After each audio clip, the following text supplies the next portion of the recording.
Style में तो बहुत फेमस है। तो आइए गोविंदा जी थोड़ा हंसते हुए मुस्कुराते हुए पहुंच गए हैं बिग बी अमिताभ बच्चन साहब से हालचाल लेने के लिए कोरोना का और कुछ सलाह दे रहे हैं गोविंदा जी। खास करके उनकी हंसी पे ध्यान दीजिएगा। मैं कह रहा हूँ कि लैला को छोड़ के बाकी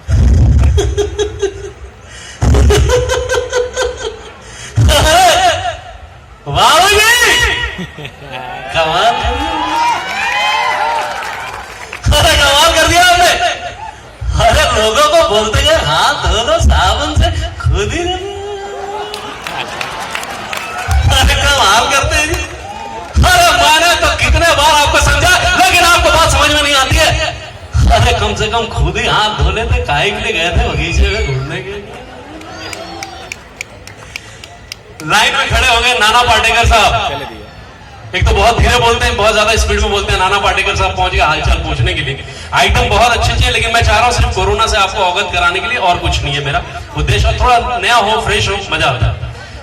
नाना पाटेकर बहुत धीरे, बहुत ज्यादा स्पीड में। नाना पाटेकर साहब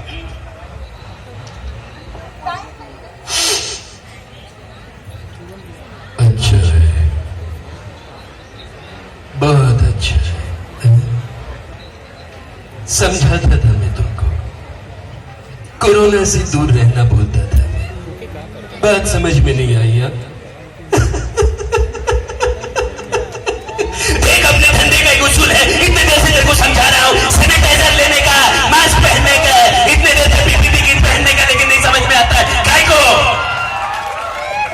समझाया लेकिन बात समझ में नहीं आया। देखो क्या ना तेरे को इतना लंबा लंबा कोरोना ले